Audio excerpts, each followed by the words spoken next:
Координацийн коэффициентийн холбоо. Координацийн коэффициентийн холбоо нь нэг атомын хос электрон бүхий орбитал нөгөө атомын электронууд дөрвөн дээгүүр орбиталын давхцлаар хоёр цөмд хариалагдах дундын хос электроноор үүссэн холбоог хэлдэг. Ерөнхий схем харъя. А элементийн атом X элементийн атомуудтай. За энд бол дундын хос электроноор буюу коvalent холбоо үүсгэсэн байна. За А элементийн атомд бол чөлөөт нэг чөлөөт хос электрон байна гэсэн үг. За энэ чөлөөт хос электрон нь Б элементийн нэмэгц зэрэгтэй катион байна. Б элементийн нэмэгц зэрэгтэй катионд байгаа энэ хос орбиталтай давхцнаар энэ донор акцепторын холбоо буюу координацийн коvalентийн холбоо үүсгэх нь. За тэгэхээр энэ чөлөөт хос электроноо өгж байгаа энэ донор гээд хос орбиталтай энэ акцептор гэж хэлж байгаа. Тэгэхээр координацийн коvalентийн холбоог бас өөрөөр донор акцепторын холбоо гэж бас нэрлэдэг. Тодорхой жишээн дээр авъя. Аммоны ион үүсхийг тайлбарлая. Америкийн гадаад давхраанд байгаа 3 сандгой электрон хосдургчийн атомтой энд бол дундын хос электроноор коvalent холбоо үүсгэсэн байна. За азотын гадаад давхраан дээр бол нэг чөлөөт хос электрон байгаа. Энэ чөлөөт хос электрон нь за энд устдургчийн нэмэгц зэрэгтэй катион буюу нэг электроноо алдсан энэ катионтой энэ катионд байгаа хос орбиталтай энэ азотын гадаад давхраанд байгаа нэг чөлөөт хос электрон давхцснаар координацийн коvalентийн холбоо үүсгэж аммоны ион үүсгэнэ гэсэн. Аммоны ион үүсхийг энд ингээ харахаар бүгдээрээ л азотыг тойроод дандаа устдургчууд холбогдсон химийн холбоо үүсгэсэн харагдчихэв. Гэхдээ сумаар тэмдэглээгүй энэ гурван зүгээр зураасаар тэмдэглэсэн байгааг бид нэр юу гэж харах вэ гэхээр энд бол коvalent холбоо үүссэн гэж энэ тэмдэглэгээнээс нь тэгж харж болно. Сумаар тэмдэглэсэн байгааг бол координацийн коvalентийн холбоо буюу донор акцепторын холбоог тэмдэглэсэн байгаа. Тэгэхээр сум байгааг сумаар тэмдэглэсэн байвал энийг бид нэр координацийн коvalентийн холбоо гэж энд ялгаж харж болно гэсэн үг. За бас ингэж тэмдэглэдэг. За нам температур хөнгөн цагааны хлоридын 2 молекул нэгдэхийг авч үзье. Хөнгөн цагааны хлоридын 2 молекул нэгднэ гэхээр 2 молекул чинь хөнгөн цагаан 2 хлорын атом 6 болно гэсэн үг байна шүү. Хөнгөн цагааны гадаад давхраанд 3 сандгой электрон, за хлорын 7 электроны 1 сандгой электрон байгаа.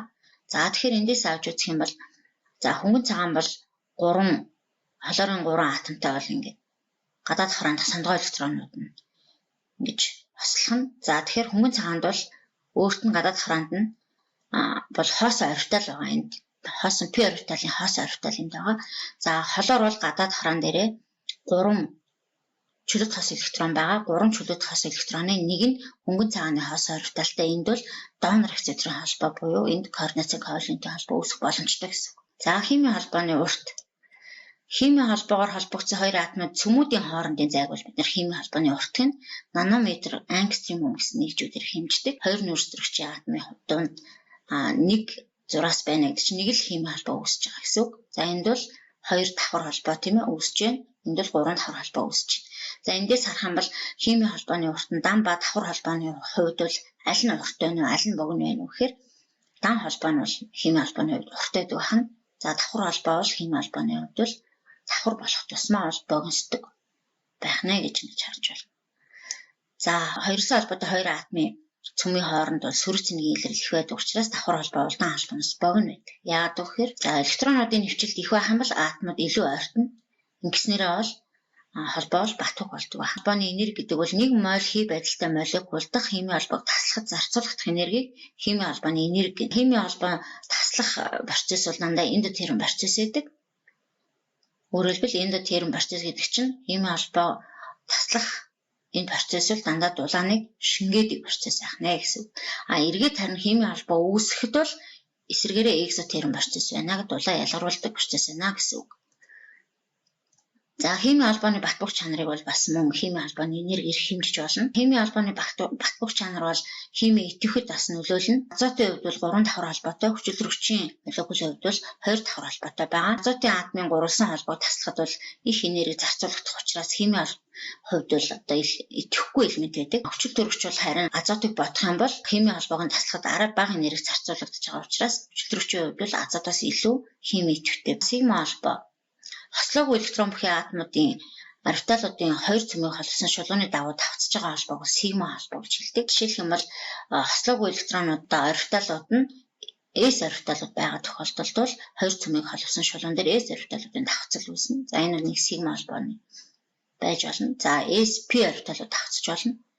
PP орбиталууд бас давтсан. P холбоо гэх юм бол атомуудын цөмийг холбосон шулууны хоёр талд P орбиталын давтцлаар үүссэн коилын холбоог болохоор бид P холбоо гэж хэлнэ. Атомуудын цөмийг дайрсан шулууны дагуу биш, шулууныхаа хоёр талд үүсэж байгаа энэ холбоог бол бид P холбоо гэж ойлгох нэ. За энд бол PP орбиталуудын хоорондын давтцал харагдаж байна. Энд бол PD орбиталын хоорондын давтцал. За энд бол PDD орбиталын хоорондын давтцлаар P холбоо үүссэн байна. Дасгал ажиллая. Тиний молекулд хэдэн сигма болон хэдэн P холбоо байх вэ гэж. Тиний молекул нүүрс төрөгчийн атомуудын хооронд бол гурван давхар холбоо байгаа. Гурван давхар холбооны CC-ийн хоорондох давхар холбоо бол цөмийн шулуунуудыг дайрсан холбоо учраас энэ бол сигма холбоо байна гэсэн үг. Цөмийн шулуунуудыг дайрсан давтцлыг энэ цөмийнхаа одоо холбогдсон цөмөө дайрсан давтцлынхаа хоёр талд байгаа энэ холбоог болохоор P холбоог нь. За энд болохоор хэдэн P холбоо байх боломжтой вэ гэхээр 2 P орбиталын дунд бол энд 2 P холбоо үүснэ гэсэн үг. 1 P орбиталын дунд энд 1 P орбитал холбоо, дараах нь энэ дахиад 1 P холбоо үүснэ гэсэн үг байна. Тэгэхээр өөрөөр хэлбэл гурван давхар холбоо байгаа тохиолдолд нэг л сигма холбоо байна. Ер нь давхар холбоонд нэг л сигма холбоо байна. Үлдсэн дандаа P холбоо байна гэж бид нэр үзэж байна. Нүүрс төрөгч ус төрөгчийн хооронд бол энд бол S болон P орбиталын хоорондын давтцлаар энд сигма холбоо үүсэж. За энэ талд нэг сигма холбоо, нөгөө талд мөн сигма холбоо үүссэн гэж эндээс харна. За тэгэхээр нийт сигма холбооны тоо бол 3 байна. P холбоо нь бол 2 байна гэж бид нэр эндээс тодорхойлох нэ. Дасгал 2. Этиний молекулд хэдэн сигма болон P холбоо байна вэ гэж. За этиний молекулыг авч үзье. Тэгэхээр нүүрс төрөгчийн хооронд энд бол нэг сигма холбоо байна. Цөмүүдийг дайрсан шулуун дээр давтцаж байгаа учраас сигма холбоо. За энд мөн нүүрс төрөгч ус төрөгчийн хооронд мөн сигма холбоо үүснэ гэсэн үг. Энд мөн сигма холбоо. S болон P орбиталын хооронд цөмүүдийн хооронд давтцаж байгаа учраас энийг сигма холбоо гэж үздэг. Цөмийнхөө хоёр талд байгаа бол P холбоо байх ёстой. Тэгэхээр энд бол P холбоо, нэг л P холбоо. Тэгэхээр энэ хоёр давхар холбоотой нийтлүүд нэг нь сигма, нэг нь P холбоо гэж харах нь. За тэгэхээр нийт хэдэн сигма холбоо, хэдэн P холбоо байна вэ гэхээр 5 сигма холбоо, 1 P холбоо байна гэж харах нэ. Дасгал 3. За ус төрөгчийн фторид H хлор, H бором, H йод гэсэн игнэний дагуу химийн холбооны урт ба энерги хэрхэн өөрчлөгдөх вэ? За хувилбар B, C, D гэсэн 4 хувилбар байна. Өгцөн игнэний дагуу ус төрөгчтэй холбогдсон галогенуудын радиус нэмэгдэх тул уг игнэний дагуу бол химийн холбооны урт ихснээр химийн холбооны энерги буурна. Тэгэхээр химийн холбооны урт, химийн холбооны энерги бол уруу хамааралтай байдаг. Холбоо уртсах тусам энерги багасна, холбоо богиносох тусам энерги ихсдэг, уруу хамааралтай байдаг. За тэгэхээр эндээс ингээ харах юм бол ус төрөгчтэй дандаа галогенууд холбогдсон байна. Фтор, хлор, бором, йод. Энэ игнэний дагуу бол атомын радиус нь нэмэгдэж байгаа. Радиус нэмэгдэнэ гэдэг чинь химийн холбооны урт нь ихсэн гэсэн үг. За урт нь ихснэ гэдэг чинь ихсэх тусам бол тухайн холбоонд таслахад зарцуулагдах энерги бол буурна гэсэн үг. За тийм учраас аль хувилбар зөв байх вэ гэхээр B хувилбар зөв байх нэ. Эзэлтийн ерөнхий шалгалтын даалгавар ажлыг дараах томьёо бүхий бодисын молекул дахь сигма холбооны тоог тодорхойлж тохируулъя. За B, C, D гэсэн бодисод өгөгдсөн байна. Байгуулалтын томьёог нь бичиж үзээд байгуулалтын томьёоноос эндээс хэдэн P, хэдэн сигма холбоо байна? Дан холбоо үүсэж гинүү, давхар холбоо үүсэж гинүү, хэдэн давхар холбоо үүсэж гин гэд эндээсээ бид нэр хараад P, сигма холбооныхоо тоог тодорхойлох боломжтой. Тэгэхээр эндээс харах юм бол энэ дандаа давхар холбоо ерөөсөө үүсээгүй, дандаа дан холбоонууд байна. Тэгэхээр энэ дандаа сигма холбоо байгаа гэж ойлгоно. CO2-ийн хувьд бол энд давхар холбоо үүсэж байна. CO2H2-ийн хувьд бол 3 давхар холбоотой, CC-ийн хооронд 3 давхар холбоотой байна. Даны хувьд ус төрөгчтэйгээ дандаа дан холбоор холбогдсон байгаа гэсэн. За тэгэхээр эндээс сигма холбоог нь тоолох юм бол эхнийх дээр дандаа дан холбоо байна гэдэг чинь дан сигма холбоо байгаа гэсэн. Тэгэхээр хэдэн дан холбоо байна?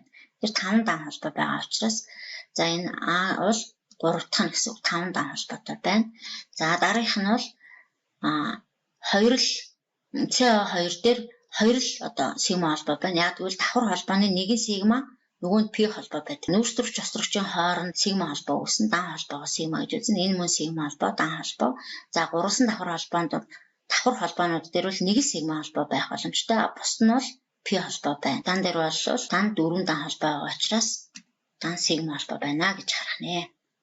За элтийн ерөнхий шалгалтын 20 оны цэгийн 27 дугаар даалгаврыг 5 мэтэл гихсийн 2 гэсэн нэрлэх сигма ба пи холбооны тоог олъё. Байгуулалтын томьёог нь бичих ёстой. Байгуулалтын томьёон дээрээсээ сигма хэдэн пи байгааг нь тоолно.